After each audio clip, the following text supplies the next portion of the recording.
Good morning madam आणि सर्व मान्यवर.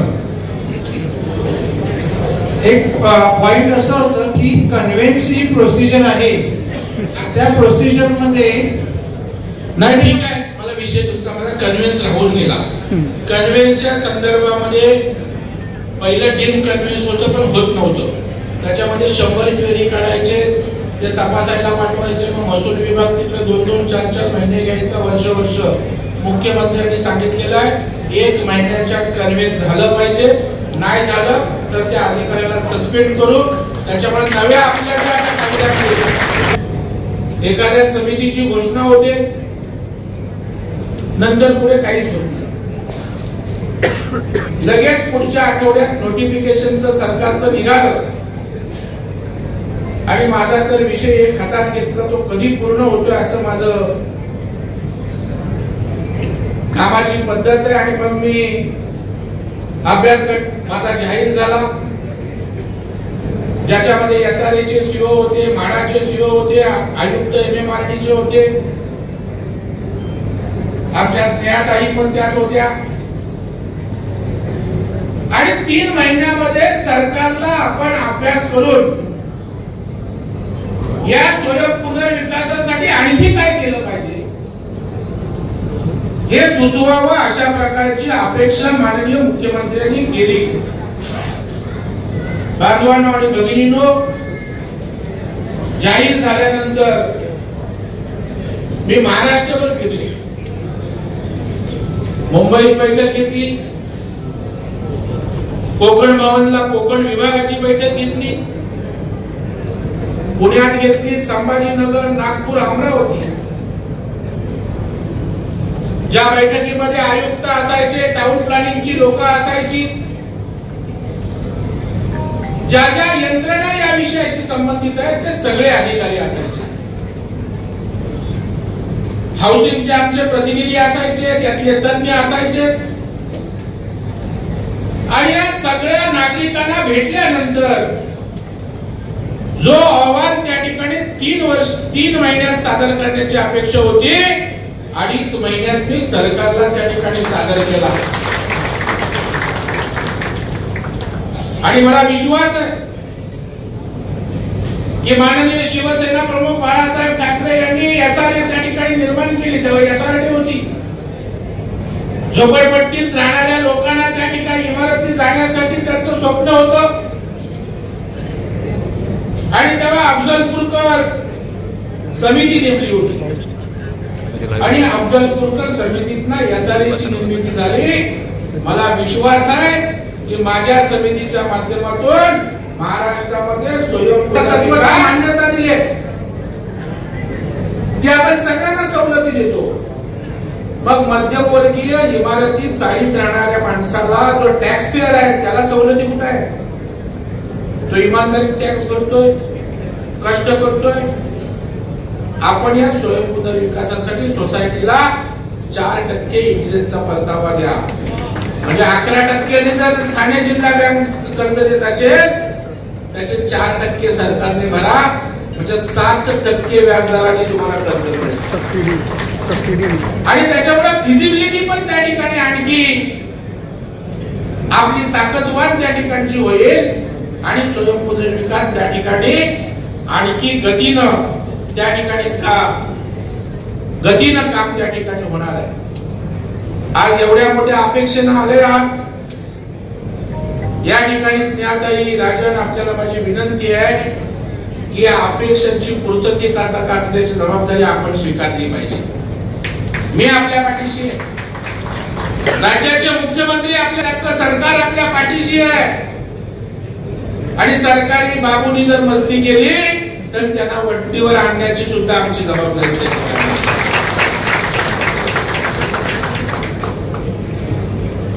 ठाणे जिल्हा बँक पैसे देईलच, परंतु पाहिजे तर एखादे 5 मॉडेल प्रोजेक्ट करा, त्याला पैसे सुद्धा मुंबई जिल्हा बँक आपल्याला त्या ठिकाणी देईल. कारण जेव्हा 5 इमारती उभ्या राहतील त्यावेळेला लोकांना विश्वास वाटेल की अरे हे होऊ शकतं.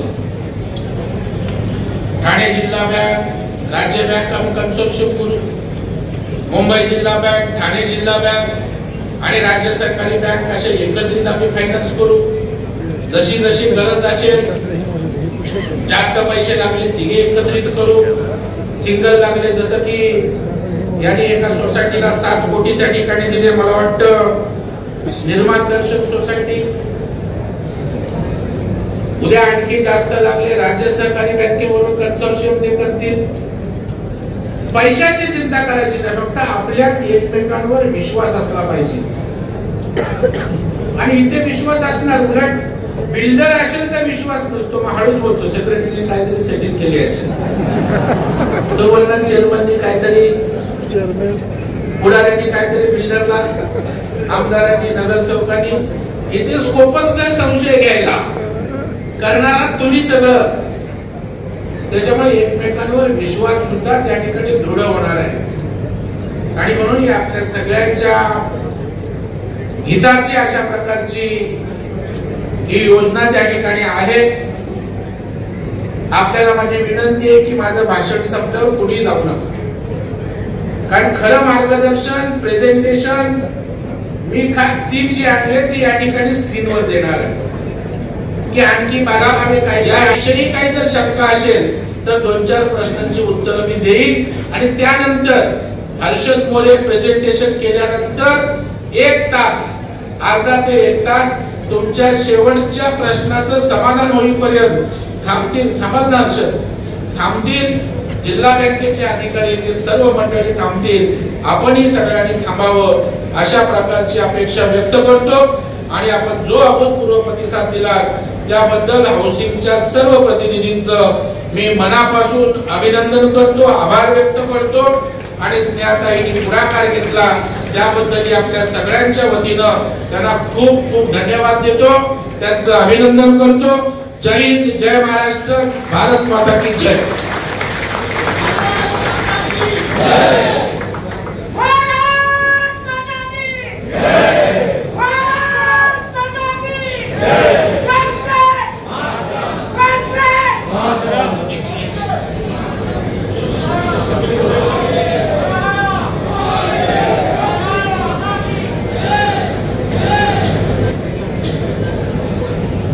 गुड मॉर्निंग मॅडम आणि सर्व मान्यवर. एक पॉइंट असं होतं की कन्व्हेन्सी प्रोसिजर आहे, त्या प्रोसिजर मध्ये नाही, ठीक आहे, मला विषय तुमचा माझा कन्व्हेन्स राहून गेला. कन्व्हेन्सच्या संदर्भामध्ये पहिलं डीम कन्व्हेन्स होतं पण होत नव्हतं. त्याच्यामध्ये 100 क्वेरी काढायचे, ते तपासायला पाठवायचे, मग महसूल विभाग तिकडे 2-2, 4-4 महिने घ्यायचा, वर्ष. मुख्यमंत्र्यांनी सांगितलेलं आहे 1 महिन्याच्यात कन्व्हेन्स झालं पाहिजे, नाही झालं तर त्या अधिकाऱ्याला सस्पेंड करू. त्याच्यामुळे नव्या आपल्या या ठिकाणी कन्व्हेन्स 1 महिन्यात करण्याचं कंपल्शन आहे. आणि जिथं लिटिगेशन असेल त्याचा सुद्धा निपटारा तात्काळ करावा अशा प्रकारचा आपल्या अहवालात आणि सरकारच्या नवीन धोरणामध्ये. आमचं 5 महिने झाला ऍडज्युडिकेशनला अटकलेलं डॉक्युमेंट आहे, तेच अजून पुढे जात नाही. आता तुमचे जे पर्सनल पुढे अडकलंय ते एका कागदावर संबंधित अधिकाऱ्यांना, आमदार, मी स्वतः गरज पडली तर माननीय मुख्यमंत्री बोलतील. आपले जे विषय आहेत ते एका कागदावर या ठिकाणी आमदार महोदयांकडे द्या. सवाल है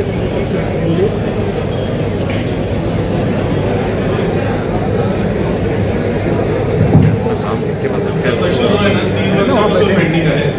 राजनाथांना पण माहिती आहे आणि आम्ही मंत्रालयात पण पेंडिंग आहे. बेसिकली आमची लँड जी आहे ती क्लास 2 ची लँड आहे आणि जवळजवळ 15-16 सोसायटीज आता आहेत माझ्याबरोबर इथे आलेल्या आहेत आणि आम्हाला फक्त कन्व्हेन्स हवा आहे. तर मोफा ऍक्ट 11व कलम सबसेक्शन 3 आणि 4 च्या अंडर आम्हाला क्लास 2 लँड जरी असली तरी तुमची केस आहे ती राखेंना इकडे द्या. मी संबंधित डिपार्टमेंटशी बोलतो. आता एक विशेष अधिकारी आहेत साहेब, तुम्ही त्यांना फोन केला तर ते थोडेसे ते करणार नाही तर तुम्हाला माहिती आहे मुख्यमंत्री सस्पेंड करून टाकतात आणि अधिकाऱ्यांमध्ये तो मेसेज गेलाय मुद्दाम कोण त्रास दिला तर. शेवटचा माझी 6:20 ची काहीतरी ट्रेन आहे, नाहीतर मग परत तुमच्याकडेच मुक्काम करायला नमस्कार साहेब. करा, परत बोलू आता मी. ठीक आहे माझी. आमची ही रजिस्टर्ड सोसायटी आहे. आमचे डेव्हलपर परत फसवलेलं आहे. आमचे 29 पासून 8 वर्ष मिळवले आहे. आता काय करत आम्ही डेव्हलपमेंट अग्रीमेंट कॅन्सल केलेलं आहे, पण ते डेव्हलपर आहे ना कोर्टला येत नाही. त्यामुळे आमच्या कॅन्सलला चॅलेंज केलेला आहे, स्टे मागलेला. पण आता 5 वर्षाला कोर्ट पण आपण जे प्रकल्प रखडले ते प्रकल्प असणाऱ्या अर्धवट अवस्थेतनं पुढे नेण्याची पण याच्यामध्ये योजना आहे. बिल्डरला सामोपचारानं त्यांनी केलेला खर्च अशा प्रकारचं अंडरस्टँडिंग करायचं आहे. नाही ऐकलं तर बिल्डरला बाहेर काढून तुमचा प्रोजेक्ट आपण पुढे नेऊ शकतो. तशा प्रकारचे अभ्यास गटात आहे. शेवटचा सर, मेरा प्रॉब्लम ये है, मेरी सोसाइटी 68 फ्लैट है मेरी सोसाइटी में. मेरे पास पानी का लाइन 2 ही है. 1 साल हो गया. पानी के लिए ये बैठी है, वही सेल्फ डेवलपमेंट के लिए सर 1 साल हो गया, लेकिन पास ही नहीं हो रहा है. वो ये करेंगे आमदार करते. चलो धन्यवाद. सगळ्यांनी प्रेझेंटेशन बघून जा आणि तुम्हाला जे वाटतंय ते कागदावर लिहून आमदारांकडे द्या. मी प्रत्येक प्रश्नात स्वतः लक्ष घालीन. धन्यवाद. सर एक प्रश्न कृपया सगळ्यांना विनंती आहे, जरा वाट द्यावी. आणि आपलं प्रेझेंटेशन आता इथे होणार आहे, कोणीच जाऊ नका.